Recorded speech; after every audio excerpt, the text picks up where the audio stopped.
Welcome back to Nick Lenz's Doctor Who review, episode number 28. This I'm covering the first story from the Fourth Doctor's second season, though it is also the first episode from the first story from season 12. Actually 13. Excuse me, it was 13. Yep. We have the sole appearance in Classic Who of this monster, because this monster does return 40 years later in another story in current Who. Who is it? This is the Terror of the Zygons. Yep. For 40 years, this was their sole appearance. For a long time. Until they popped up in Day of the Doctor as part of the 50th anniversary special. Why in the world they chose the Zygons of all people to bring back for that special? I would know. The Dalek, the Cybermen, the Master maybe. Nope. The Zygons. Okay. Now, at the end of the previous story, which was Revenge of the Cybermen, this was the last one I reviewed, was Robot, which is the first story for Tom Baker's Doctor. Now, you're probably thinking it's also a unit story, but the thing is, for Tom Baker, this is the third to last ever one they ever did for his era. Because after this, there were two more unit stories after this one. Android Invasion, which is the final appearance of two characters, which I'll bring up who pop up. This is the story. Here's the final appearance of a few characters. And this also sees a death. Yes, for some reason, probably because basically they want to move something forward. Yes. Now, in the case of this story itself, this is the first since Robot we actually had a unit story. Though they did appear in Android Invasion, though they did make a minor appearance in Seeds of Doom. After that, wasn't until 5 Doctors. So if you think about it, the unit itself does not physically, for unit stories. For Classic Who, after this, it's 1, 2, 3, about 4 more are left. And you're thinking, really? 4?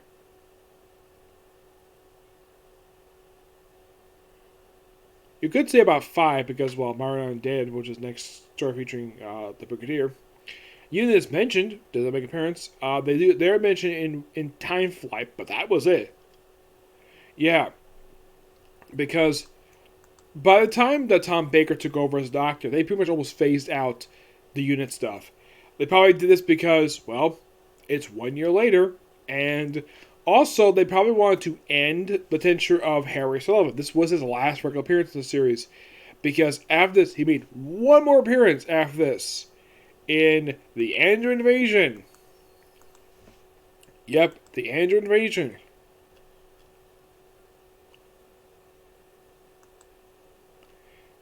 And this was his last appearance on the series because, the weird thing is about this? This story aired in 1995, which is just a couple stories after this one. The actor died 9 years later of a heart attack. Yep. A heart attack. You're thinking, really? Yep, really.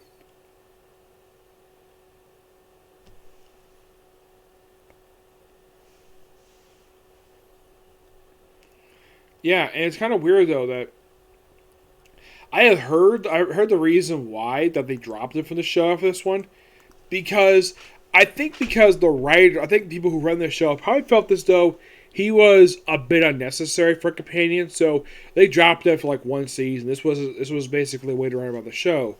The Brigadier after this one would not appear again until Myron Undead. He does not appear in Android Invasion. Nope, he doesn't. And you're thinking, really? He doesn't appear this one? He doesn't appear in Android Invasion? No, as far as I can tell, there was no real reason for that. Nope. This story is also noteworthy for being the final regular appearance not only of the Brigadier, Harry Sullivan, but also John Benton, a guy who's been around since Web of Fear. Yes, that particular one, which was the story that introduced Unit. Yep. That one here was, he did technically the actor show up there as opposed to Yeti. I think it was the Invasion. He's been around since the Invasion, which was the first appearance of Unit. So he's been around for pretty much almost all the Unit stories. I think he missed like one or two at most. Yep.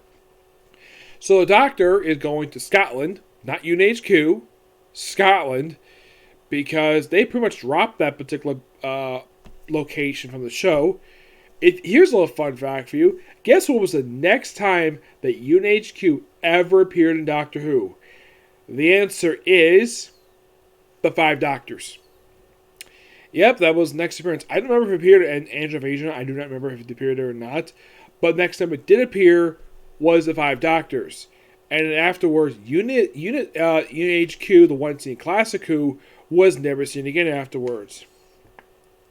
Robot was also noteworthy for being, well, let's just say, way to write out Unit out the series for a while. Of course, back here, and Angel Invasion, back sporadically after that. But in case Unit HQ itself, like the Doctor's Lab from Robot, that first appeared back in Spirit from Space, the lab did change a bit. Yeah, it seems they changed location of the lab, I think by the time Joe Grant took over as companion. Like not long after she joined the cast, like they changed the look of the lab a little bit. They had to change the door location because it was the early 70s, mind you. But there's something this being a Unit story. There's no Unit HQ in this one because it's not necessary. Rather feel. Excuse me. And also, it's been known since Brigadier's first appearance that he is in fact Scottish. Well, he's a Scotsman. There's a joke about that. I thought was quite hilarious. So, we see everybody in uniform. We see the Brigadier in a kilt. And Sarah J. Smith basically is like, laughing like, oh, see, you're a kilt. You're a kilt. And it's like, she's laughing at it. And he's like, well, I am a Scotsman. So, of course, he would wear a kilt. And here's the thing. He does wear a kilt for the first part of the story. And then afterwards, he switches to regular pants. No, I'm not kidding about that. That's just when the action starts. The Zygons themselves actually make the first appearance in the story. I think it was like a little over halfway through the first episode. That's when they first show up. You first see just their hands and their control thing, which they refer to the thing that controls their ship as organic crystals. Okay. It looks very organic anyways. And you have to squiggle on here like, oh, I have a little sense thing. Like, oh, it's not working. Yeah, it looks kind of silly from looking at practical standpoint. But the exterior of the ship, like, wow. I gotta admit, for a mid-70s special effect, the ship doesn't look too bad. Surprisingly, it still holds up for a ship. It looks really good. It looks like basically like a four-legged spider. Or at least like a claw. But it's a really good look. Really, I love the exterior of this thing. Surprisingly, it only appeared for this one story.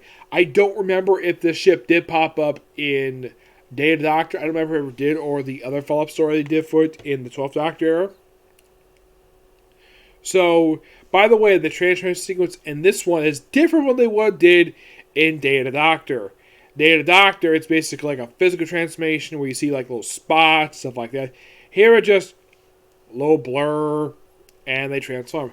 It's not a very good special effect. Yes, and that's how they transform. Now, here's the thing.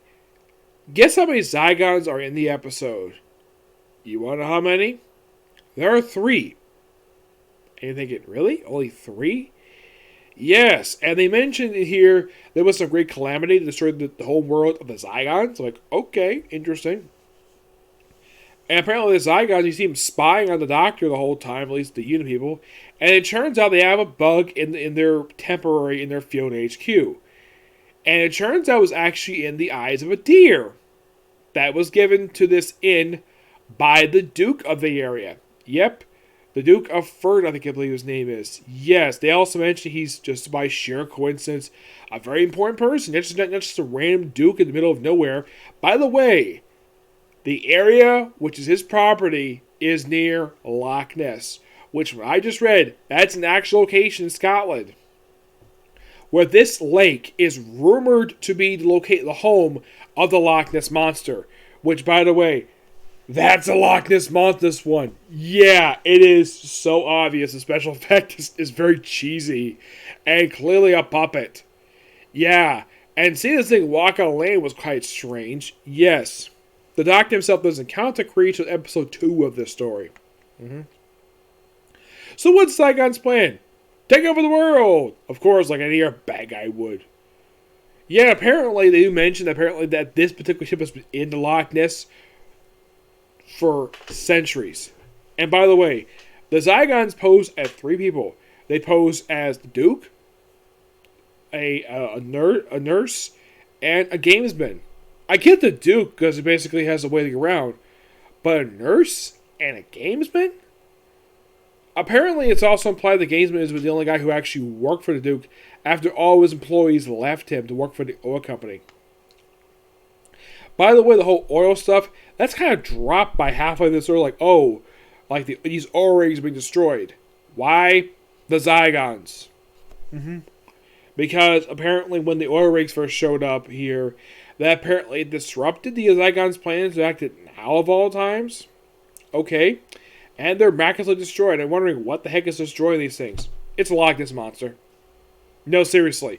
Yeah, and they refer to the Loch Ness Monster as a Sakaran. That's what they refer to. It's basically an alien cyborg. That's literally what this thing is. And by the way, this is... You could definitely I can point this out, though, about this. This is the first and only physical appearance of the Loch Ness Monster in Doctor Who. It is mentioned in School Reunion. Yep, it is mentioned there. But in the case of physical appearance with Loch Ness Monster, there's no plan to bring it back as far as I've heard. Nope, Zygons came back a couple times. But Loch Ness Monster? Oh, hell no, it never came back. Yep. Is it a good story? Yeah, it's actually pretty good. And it's a good gripping story, and plus I love the fact that apparently had the Loch Ness Monster go to the frickin' Thames. Yes, an actual river that flows through London itself.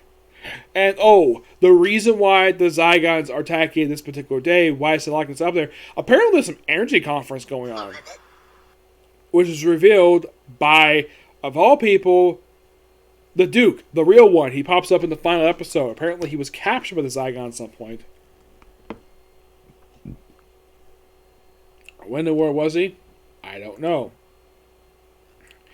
They do mention the Prime Minister in the episode. I was talking to my dad about this. It's implied it could be because it was the mid-70s. It could have been Margaret Thatcher.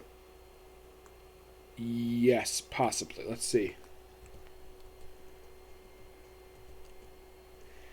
Let's see. Was she the Prime Minister at this point in time?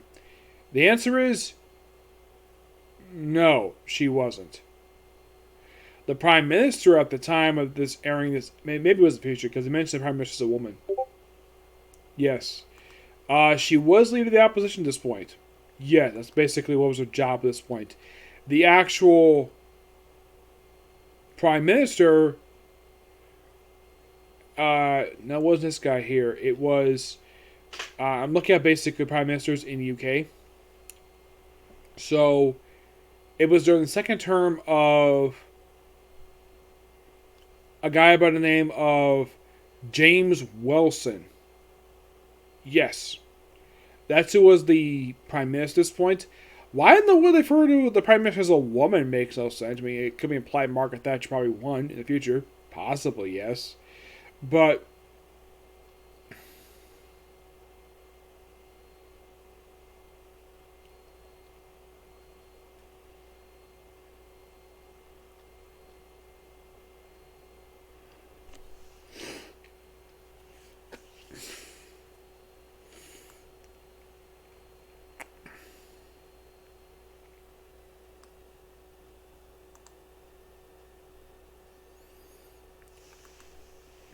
yeah, as for who in the world could have been the Prime Minister this one, don't know. But I don't know why in the world they actually imply it was a woman. Maybe because it was the 70s. And they say the Prime Minister was basically debriefing the Brigadier on stuff happening about the energy conference, whatever. Like, that happens like halfway through the episode. Why the heck they had to bring in the Prime Minister at this point? I guess the reason why the Prime Minister was contacting the Brigadier, because UNIT is basically an organization that does operate in the UK. And I'm sure they're probably like, because here's the thing. Whenever they had higher ups that bring their reports to, usually it's like a local general. My guess is probably the reason why they had the contact the brigadier, probably because the Loch Ness basically was interfering with something related to, well, something related to, well, what was going on in London at that point. It seems that the ending was completely random at best, but it was a good sequence. I like the fact the Loch Ness appeared somewhat public. Yeah, and the funniest thing at the end, we had the Duke, the real one, when he's introduced to TARDIS, and Harry decides to stay behind. Also, get air stage, thank you very much. Brigadier decides to stay behind, and then, of course, the Doctor and Sarah Jane leave, on their own, mind you. Yes. Which, by the way, the first story they do by themselves is called Planet of Evil. Yep. Which was the first solo appearance, which was the first time that there was only just a Doctor and Sarah Jane. First time since Planet of the Spiders. Yep. Yeah. But overall, really fun story. Interesting way to begin the Doctor's second year. Though after this, basically, like, okay, you're probably thinking, like, when in the what story into season 12 does the Android invasion happen? The Android invasion happens roughly 3 stories after this one. It happens just after one of the most infamous stories of Tom Baker's run, Pyramid of Mars. Yes, that's one of the most infamous ones. Probably because one of the villains does come back later on afterwards. Yeah, it's one that was actually played for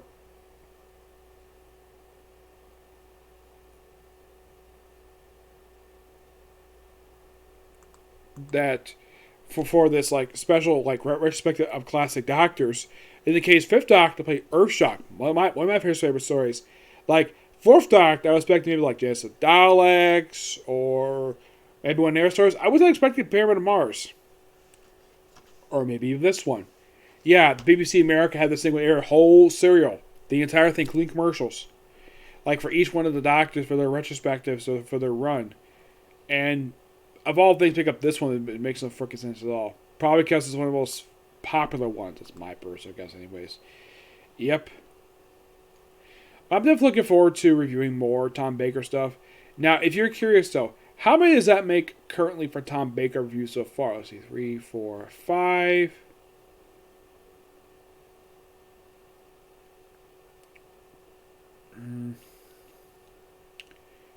I think it's 6, 7. I think it's like, this is the 8th Tom Baker story I've ever reviewed. And you're probably thinking, how many stories did Tom Baker appear in? You really want to know? Okay. He appeared in 41 stories. Yep.